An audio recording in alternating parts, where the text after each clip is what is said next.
अंतिम में आपके प्रयास नहीं परिणाम देखे जाते हैं। हेलो एवरीवन, नमस्ते, राधे राधे। कैसे हैं फ्रेंड्स? आई होप कि आप लोग बहुत अच्छे होंगे, अपनी पढ़ाई बहुत अच्छे से कर रहे होंगे। आप सभी को पता होगा या फिर नहीं पता है तो मैं बता दूं कि हमारे माननीय मुख्यमंत्री जी ने खुद के ट्विटर हैंडल से ट्वीट करके शिक्षा विभाग को यह निर्देश दिया है कि आप जल्द से जल्द TRE 4 का जो प्रोसेस है उसको कंप्लीट करिए।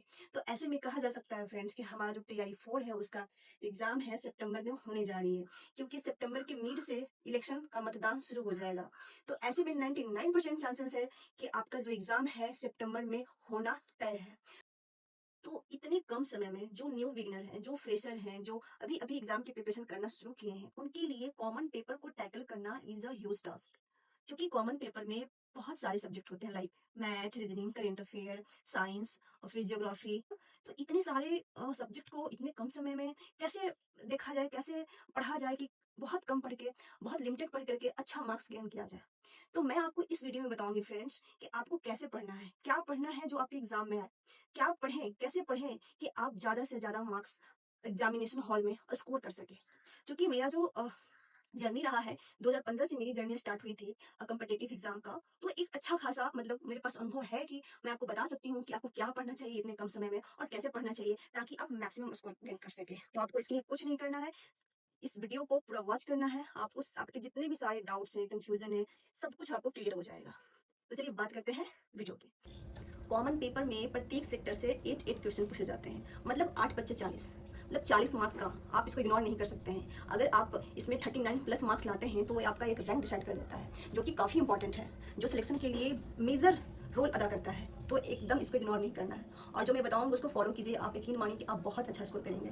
चलिए मैं बात करती हूँ सबसे पहले ज्योग्राफी की। तो ज्योग्राफी के लिए आपको क्या करना है कि आपको 6 to 10 NCERT कवर करना है ना। 6 to 10 NCERT कवर करना थोड़ा बोरिंग है, तो मैं इसलिए आपको कहूँगी कि सबसे पहले आपको क्या करना है कि 6 to 8 के लिए आपको यूट्यूब पे वीडियो के माध्यम से आपको देख लेना है। क्योंकि 6 to 8 में बेसिक होता है, हम लोगों को कुछ पता रहता है, बहुत कुछ बातें। तो इसके लिए ज़्यादा आपको थॉरली पढ़ने की ज़रूरत नहीं है। बहुत आप करेंगे तो क्या करेंगे कि जो भी आपको उस वीडियो में इंपॉर्टेंट लगे तो आप उसको अपनी कॉपी में नोट डाउन कर लेंगे। अब रही बात 19 की, 19 में आपको मैं ये नहीं कहूँगी फ्रेंड्स कि आप मोबाइल में पढ़िए, टैब में पढ़िए। Hard copy is the best. आप दुकान में जाइए, आप उनको बोलिए कि भाई हमको आप बुक दे दो, वो बुक दे देंगे। आप एक हाईलाइटर भी ले लीजिएगा, आपको जो भी इंपॉर्टेंट फैक्ट्स लगे उसको आपको हाईलाइट कर लेना है। और उससे भी आपको चीज़ें याद नहीं होती है तो आपको एक क्या करना है कि कॉपी में अलग से नोट डाउन कर लेना है।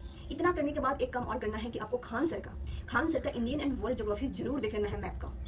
वो आपको बहुत फ़ायदा करेगी, बहुत ज़्यादा।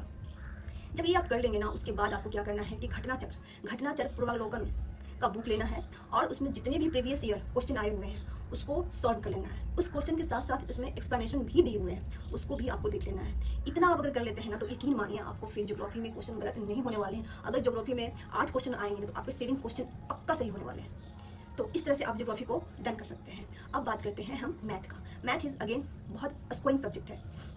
इसके लिए यूट्यूब पे ना जाने कितने सारे चैनल हैं, बट मैं जो आपको बताऊंगी वो बताऊंगी आदित्य रंजन से, जो कि मुझे बेस्ट लगते हैं। सबकी अपनी अपनी चॉइस हो सकती है, आपकी अलग चॉइस होगी, आप देख लीजिएगा आपको किन से पढ़ना अच्छा लगता है। तो आप क्या करेंगे कि प्रत्येक चैप्टर से, खास करके important chapter like SI CI work and time, time and spelling, ratio, percentage and profit and loss, partnership, और फिर हो गया अलजेब्रा, ज्योमेट्री, मेंसुरेशन, है ना। ये सारे चैप्टर जितने मैंने नाम लिए उसको तो पक्का कर लेना है। उस चैप्टर को करने के लिए क्या करना है कि प्रत्येक चैप्टर में 6-7 कॉन्सेप्ट होते हैं, उसको अच्छे से कॉपी में नोट डाउन कर लेना है।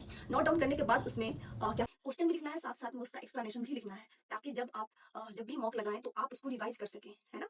आपने सुना होगा revision is the key of success. जब तक आप रिवाइज नहीं करेंगे ना तब तक आपका पढ़ने का कोई फायदा नहीं है। आप पढ़ने के लिए बहुत कुछ पढ़ लेते हैं, बट जब तक आप उसको अच्छे से रिवाइज नहीं कर लेते हैं तो उसका कोई मतलब नहीं बनता है। और मैथ का क्वेश्चन प्रैक्टिस करने के लिए आपको कोई बुक नहीं फॉलो करना है। बस करना क्या है कि अभी तक TRE 1, TRE 2, TRE 3 तक जितने भी मैथ के क्वेश्चन आए हुए हैं सारे को आपको सॉल्व कर लेना है। अगर आपको समय बचे तो फिर RS अग्रवाल मैथ का बुक आता है, उससे आप प्रैक्टिस क्वेश्चन का कर सकते हैं।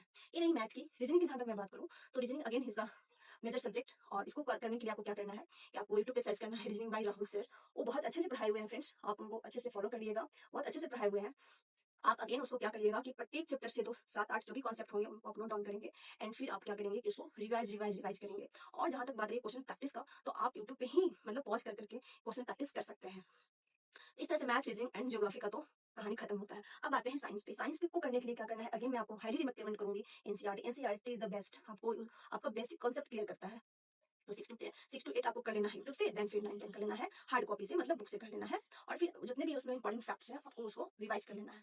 ये करने के बाद आपको घटना चक्र बुक से जितने भी प्रीवियस क्वेश्चन आए हुए हैं उसको आपको सॉल्व कर लेना है, बस इतना करना है। देखिए फ्रेंड्स, मैं यहाँ पे जो भी एनसीईआरटी का महेश वर्णवाल सार संग्रह आता है, मैं यहाँ पे उसको स्किप कर रही हूँ, क्योंकि आपके पास वेरी लिमिटेड टाइम है, उसमें बहुत सारे फैक्ट्स हैं, उतना पढ़ने का कोई फायदा नहीं है। क्योंकि देखिए फ्रेंड्स, अंतिम में आपके प्रयास नहीं परिणाम देखे जाते हैं। आप कितना पढ़ रहे हैं उससे मतलब नहीं, मतलब रिजल्ट से है। तो इसलिए मैं चाहती हूँ फ्रेंड्स कि आप वही पढ़ें जो आपके एग्जाम में आता हो, ठीक है।